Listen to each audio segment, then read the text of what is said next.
Hello, friends. My name is Pinky Kumari, and I welcome you all on my YouTube channel Genesis Political Science. आज हम बात करेंगे political theory के बारे में और आज का टॉपिक है कॉन्सेप्ट ऑफ लॉ। ये इसका पार्ट सेकंड है। इस वीडियो को देखने से पहले मैं आपसे ये रिक्वेस्ट करना चाहूँगी कि आप इसका पार्ट वन ज़रूर देखें। इस वीडियो में हम इस टॉपिक को कम्प्लीटली कवर करेंगे। चलिए इस टॉपिक को एक सिंपल और इजी तरीके से समझने की कोशिश करते हैं।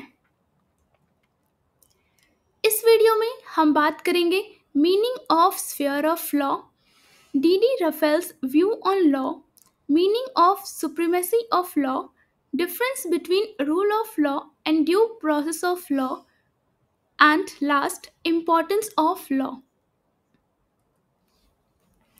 Meaning of sphere of law. सबसे पहले हम ये समझेंगे कि जब हम कहते हैं स्फीयर ऑफ लॉ तो इसका क्या अर्थ होता है।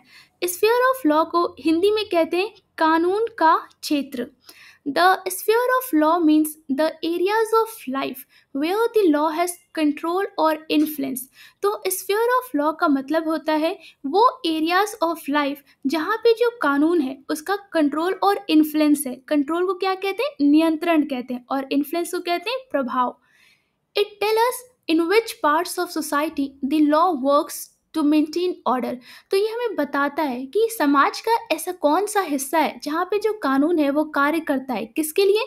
टू मेंटेन ऑर्डर, ऑर्डर को मेंटेन करने के लिए। सॉल्व द प्रॉब्लम, अर्थात कोई प्रॉब्लम है, कोई समस्याएं हैं तो उसका सोल्यूशन फाइंड आउट करने के लिए। और प्रोटेक्ट्स द पीपल्स राइट, और जो लोगों के राइट्स है उनको सुरक्षित करने के लिए। It shows how law interacts with things like crime, liberty, economics and more। तो कहीं ना कहीं ये हमें दिखाता है कि कैसे लॉ जो है वो इंटरैक्ट करता है क्राइम से। क्राइम का मतलब होता है अपराध, लिबर्टी का मतलब होता है स्वतंत्रता, और इकोनॉमिक्स का मतलब होता है अर्थशास्त्र। सबसे पहले हम बात करेंगे लॉ एंड मोरालिटी के बारे में। तो लॉ एंड मोरालिटी को हिंदी में कहते हैं कानून और नैतिकता। Law and morality are related but not the same. तो जो लॉ है दैट इज द कानून, और जो मोरालिटी है दैट इज नैतिकता, वो आपस में रिलेटेड तो हैं लेकिन वो सेम नहीं है, अर्थात एक जैसे नहीं है। Morality means what is right और रॉन्ग। तो मोरालिटी का मतलब होता है, नैतिकता का मतलब होता है क्या सही है और क्या गलत है। अकॉर्डिंग टू पीपल्स कॉन्शियसनेस और वैल्यूज़। ये किसके अकॉर्डिंग होता है? लोगों के कॉन्शियसनेस के ऊपर बेस्ड होता है और उनके वैल्यूज़ के ऊपर। कॉन्शियसनेस को आप हिंदी में लिख सकते हो विवेक या फिर अंतर या आत्मा, और वैल्यूज़ को कहते हैं मूल्य। Law means the rule made by the government. Law का मतलब होता है वो नियम जो कि सरकार के द्वारा बनाए गए हैं, विच मस्ट बी फॉलोड, जिन्हें हम सभी को फॉलो करना है, अर्थात उसका पालन करना है। फॉर एग्जाम्पल, अब हम इसे एग्जाम्पल समझते हैं। Helping a poor person is a moral duty. तो हम अगर किसी की मदद करें जो कि एक पुअर पर्सन, अगर हम एक गरीब इंसान की मदद करते हैं तो ये एक मोरल ड्यूटी है, अर्थात ये एक नैतिक कर्तव्य है। But not helping them is not a crime under the law. लेकिन अगर हम उनकी मदद नहीं करते तो ये कोई क्राइम, अर्थात ये कोई अपराध नहीं है कानून के नज़रिए में। But if someone steel from a poor person, लेकिन अगर कोई कोई चीज़ चोरी कर लेता है किसी गरीब इंसान से, it is both immoral and illegal. तो ये इमोरल भी और इलीगल भी है, अर्थात अनैतिक भी है और अवैध भी है। तो हम कह सकते हैं some laws are based on morality, कि कुछ जो लॉज होते हैं, मतलब कुछ जो कानून होते हैं वो किसके ऊपर बेस्ड होते हैं? मोरालिटी के ऊपर बेस्ड होते हैं, दैट इज नैतिकता के ऊपर बेस्ड होते हैं। But not all moral values are made into laws. लेकिन इसका मतलब ये नहीं है कि जितने भी मोरल वैल्यूज हैं, अर्थात जितने भी नैतिक मूल्य हैं, हम सब उनको क्या करते हैं? कानून में बदल देते हैं। सेकेंड, अब हम समझते हैं लॉ एंड लिबर्टी के बारे में। लॉ एंड लिबर्टी को हिंदी में कहते हैं कानून और स्वतंत्रता। Liberty means freedom to live and act as one wants. तो लिबर्टी का मतलब होता है कि liberty means freedom to live and act as one one wants. तो लिबर्टी का मतलब होता है कि ये वो स्वतंत्रता है जो आपको बताता है कि आप जैसे चाहें आप रह सकते हैं या फिर कोई कार्य कर सकते हैं। But if everyone had total freedom it could hurt others. तो लेकिन अगर सभी के पास अगर कंप्लीट तरीके से स्वतंत्रता होगी तो ये क्या हो सकती है? दूसरों को नुकसान भी पहुंचा सकती है। That's why law puts limit on liberty to keep society safe and fair. इसीलिए जो कानून है वो क्या करता है, स्वतंत्रता के ऊपर कुछ लिमिट, कुछ रोक लगाए रखता है, जिसकी वजह से जो समाज है वो सेफ और फेयर रहे, अर्थात सुरक्षित और निष्पक्ष रहे। फॉर एग्जाम्पल, अब इसे हम एग्जाम्पल समझते हैं। We have freedom of speech, कि हम सभी के पास फ्रीडम ऑफ स्पीच है, बोलने का अधिकार है स्वतंत्र रूप से। But we can not use it to spread hate और वायलेंस, लेकिन हम इसका इस्तेमाल नहीं कर सकते। अगर हमें क्या करना है, अगर आप हेट और वायलेंस स्प्रेड कर रहे हैं तो, अर्थात नफरत या हिंसा फैला रहे हो तो, the law stop us there, तो यहाँ पे आपको जो कानून है वो रोकेगा। तो हम कह सकते हैं law protects liberty but also control it to prevent misuse, की जो लॉ है वो आपकी जो स्वतंत्रता है उसको सुरक्षित करता है, लेकिन साथ में but also control it to prevent misuse, कहीं ना कहीं ये आपको नियंत्रण करता है कि आप इसका मिसयूज ना करें, अर्थात इसका दुरुपयोग करने से ये आपको रोकता है। D Raphael's view on law. अब हम समझते हैं कि डी रफेल लॉ के बारे में क्या कहते हैं, या फिर उनकी उनका मतलब कानून को लेके क्या नज़रिया है। D Raphael observe that the main aim of law. D Raphael इस बात को ऑब्जर्व करते हैं कि जो मेन गोल है एक कानून का, is to balance individual liberty and social control, कि कहीं ना कहीं एक संतुलन बनाए रखना है, किसके बीच में, individual liberty and social control के बीच में, अर्थात व्यक्तिगत स्वतंत्रता और सामाजिक नियंत्रण। He believe that law should allow people to live freely. वो इस बात में विश्वास करते हैं कि जो कानून है वो कहीं ना कहीं लोगों को अलाउ करे कि वो अपनी लाइफ को एक फ्री, स्वतंत्र रूप से जिए, लीड करें। But it should also protect others, लेकिन साथ में वो ये भी कहते हैं कि कहीं ना कहीं जो कानून है उसका ये भी कार्य है कि जो दूसरों को ये प्रोटेक्ट करे। किससे प्रोटेक्ट करे, फ्रॉम हार्म, किसी नुकसान से, by putting reasonable limits. Okay, क्या मतलब कि रीजनेबल लिमिट्स का यूज़ करके, मतलब कि हम कह सकते हैं उचित सीमाएं लगा करके। Four sphere identified by Raphael where legal restriction are justified. अब हम बात करेंगे ऐसे 4 स्फेयर जहाँ पे जो डी रफेल है वो कहते हैं कि जो लीगल रिस्ट्रिक्शन है वो बिल्कुल सही है। लीगल रिस्ट्रिक्शन को कहते हैं कानूनी बंदिशें, और जस्टिफाइड है अर्थात ये उचित है। फर्स्ट है इन दिस स्फीयर ऑफ क्राइम। सबसे पहले हम बात करेंगे अपराध के क्षेत्र में। The law stop people from doing criminal act. जो कानून है वो लोगों को रोकता है कि वो कोई क्रिमिनल एक्ट ना करें। क्रिमिनल एक्ट ना करें अर्थात कोई, जैसे कि कोई अपराध ना करें, जैसे कि लाइक थेफ्ट हो गया, मतलब चोरी हो गया, या फिर मर्डर हो गया, या फिर वायलेंस हो गया। These restriction are rational. तो कहीं ना कहीं ये जो रिस्ट्रिक्शन लगाए जा रहे हैं, ये जो बंदिशें लगाई जा रही हैं, ये क्या है, रैशनल है, अर्थात हम कह सकते हैं ये लॉजिकल है, जस्टिफाइबल है, मतलब हिंदी में कह सकते हैं तर्क संगत है। Because they protect people's life and property, क्योंकि कहीं ना कहीं ये लोगों की जो लाइफ है अर्थात जीवन है और जो उनकी प्रॉपर्टी है उनको क्या करता है, सुरक्षित करता है। अब हम बात करेंगे second, that is in this sphere of civil dispute. Civil dispute को हिंदी में कहते हैं नागरिक विवाद। The law helps solve dispute between individual. जो कानून है वो मदद करता है अगर लोगों के बीच में कोई डिस्प्यूट हुआ है, कोई विवाद हुआ है, उसको सॉल्व करने में। लाइक प्रॉपर्टी इशू, जैसे कि किसी प्रॉपर्टी को लेके कोई इशू हो गया, या किसी कॉन्ट्रैक्ट को लेके, या फिर यहाँ पे डिवोर्स हो गया। ओके, तो कहीं ना कहीं ये सोल्यूशन फाइंड आउट करने में हेल्प करता है। These laws help maintain peace and justice in this society. तो ये जो लॉज हैं ये कहीं ना कहीं सोसाइटी में शांति और न्याय को बनाए रखते हैं। Third, in this sphere of economic control. अब हम बात करेंगे कि इन this sphere of economic control के बारे में क्या है। इकोनॉमिक कंट्रोल को हिंदी में कहते हैं आर्थिक नियंत्रण। The law control unfair business practices. जो कानून है वो अनफेयर बिजनेस प्रैक्टिसेस को रोकता है। अनफेयर मतलब अनुचित या फिर अन्यायपूर्ण, जैसे कि लाइक ब्लैक मार्केटिंग और फ्रॉड। ब्लैक मार्केटिंग मतलब काला बाजारी हो गया, फ्रॉड का मतलब धोखा हो गया। It make sure the economy works fairly and people are not cheated. तो कहीं ना कहीं लॉ जो है वो इस बात को मेक श्योर, मतलब कि ये सही कहता है कि it make sure that economy works. Okay, ये कहीं ना कहीं इस बात की श्योरिटी लेता है कि जो भी अर्थव्यवस्था है वो सही से कार्य करे, अर्थात अच्छी तरह से या निष्पक्ष रूप से काम करे, and people are not cheated, और लोगों को धोखा ना मिले। Fourth, in this sphere of social welfare. Social welfare का मतलब होता है समाज कल्याण। The law provides things like, तो जो कानून है वो आपको चीज़ें प्रोवाइड करता है, जैसे कि एजुकेशन हो गया, हेल्थ हो गया, या फिर एम्प्लॉयमेंट सपोर्ट हो गया। It helps weaker section of society, तो जो कानून है, जो वीकर सेक्शन ऑफ सोसाइटी है, मतलब समाज के जो कमज़ोर वर्ग हैं उनकी भी मदद करता है। And improves the quality of life, तो कहीं ना कहीं जीवन को और बेहतर बनाता है, उसमें सुधार लाता है। Meaning of supremacy of law, अब हम समझते हैं कि सुप्रीमेसी ऑफ लॉ का क्या अर्थ है। सुप्रीमेसी ऑफ लॉ को हिंदी में कहते हैं कानून की सर्वोच्चता। Supremacy of law means that law is the highest authority in the country. तो सुप्रीमेसी ऑफ लॉ का मतलब होता है कि जो कानून है वो इस देश की एक हाईएस्ट अथॉरिटी है, अर्थात कानून सर्वोच्च प्राधिकारी है।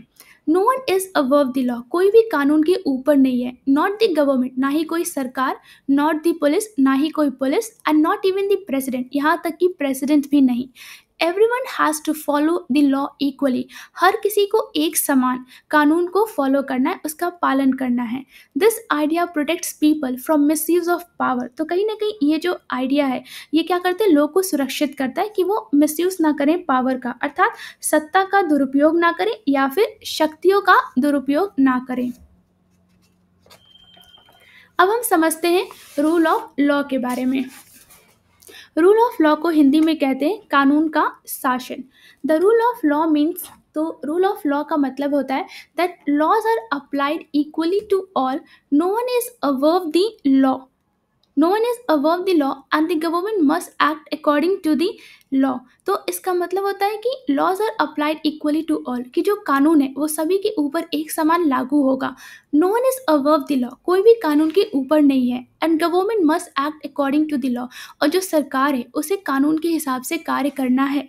अब इसे एग्जाम्पल समझते हैं। If a minister breaks a traffic rule, मान लेते हैं कि एक मिनिस्टर है, ओके, एक मंत्री है जिसने जो ट्रैफिक रूल्स हैं, जो यातायात के नियम है, उसका उल्लंघन किया है, ही विल बी फाइन, तो उसे कहीं ना कहीं जुर्माना देना पड़ेगा। Just like a common person, जैसे एक आम इंसान ट्रैफिक रूल को तोड़ता है तो उसे भी फाइन पे करना पड़ता है, सेम उसी प्रकार the law does not give him special treatment, कोई यहाँ पे जो कानून है उस मंत्री को, उस मिनिस्टर को कोई स्पेशल ट्रीटमेंट नहीं देगा। इसका ओरिजिन, मतलब रूल ऑफ लॉ का ओरिजिन कहाँ होता है, यूनाइटेड किंगडम में। इसका exponent that is the promoter, मतलब इसके मेन सपोर्टर कौन थे, एवी डाइसी। वेयर फॉलोड, कहाँ कहाँ इसे फॉलो किया जाता है, जैसे यूनाइटेड किंगडम में, इंडिया में, and many democratic countries. Democratic countries को हम कह सकते हैं लोकतांत्रिक देश। Second, due process of law. अब हम समझते हैं कि ड्यू प्रोसेस ऑफ लॉ क्या है, अर्थात कानून की उचित प्रक्रिया के बारे में बात करते हैं। Due process of law means that law must be fair and the way it is applied must also be fair।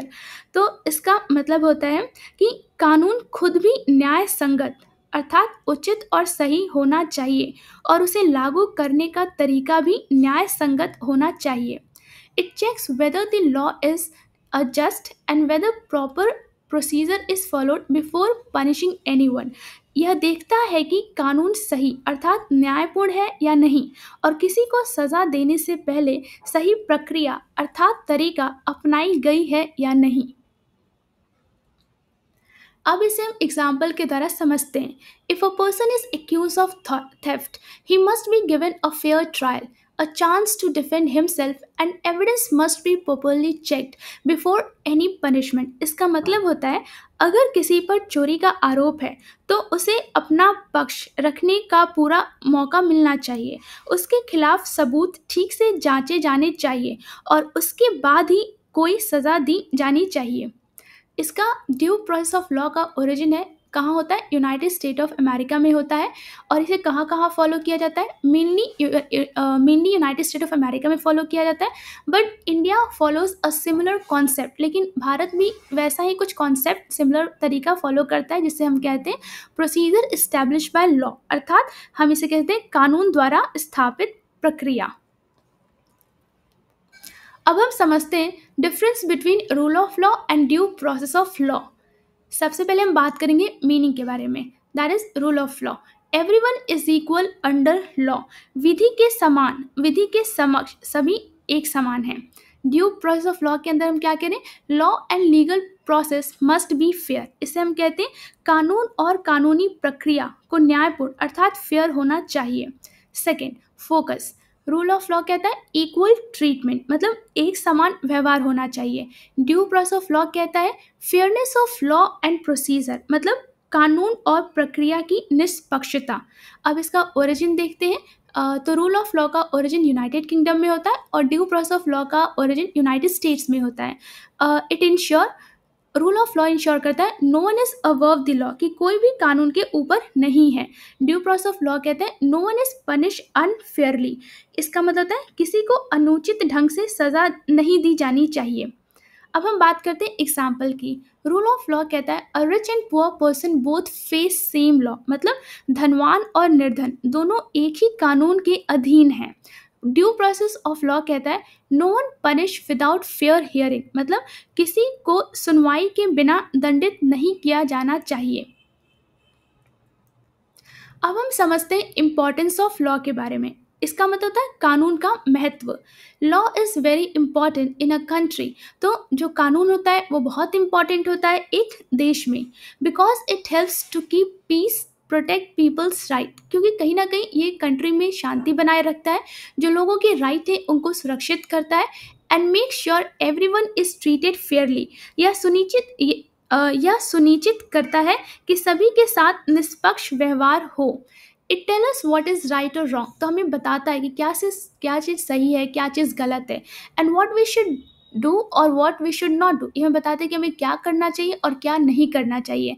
Without law, अगर कानून ना हो तो देयर वुड बी क्योस, कहीं ना कहीं क्या होगा, क्योस होगा।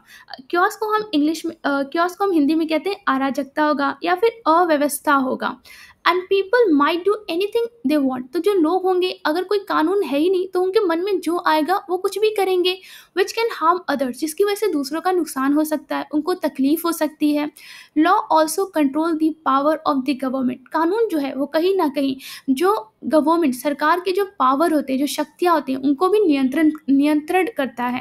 And stops it from becoming unfair और क्रूअल, तो कहीं ना कहीं उन्हें रोकता है कि वो कहीं अनफेयर या क्रूअल ना बन जाए।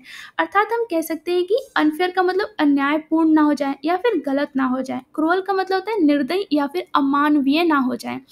Law also control the power of the government and stop it from becoming unfair or cruel. It ensures justice by punishing the guilty, तो कहीं ना कहीं जो लॉ है वो न्याय को क्या करता है, इंश्योर करता है। कैसे? जो गिल्टी होते हैं ना उन्हें पनिश करके, गिल्टी का मतलब जो दोषी हैं, जो अपराधी हैं, उन्हें पनिश करके। एंड प्रोटेक्टिंग द इनोसेंट, और जो इनोसेंट है उनको सुरक्षित करके, उनको प्रोटेक्शन प्रोवाइड करके। इनोसेंट का मतलब मासूम होता है या फिर जो बेकसूर हैं। अब इस हम एग्जाम्पल समझते हैं। If someone steal your phone, अगर कोई आपका फ़ोन चोरी करता है, you can go to the police, तो आप कहाँ जाएंगे, पुलिस के पास जाएंगे।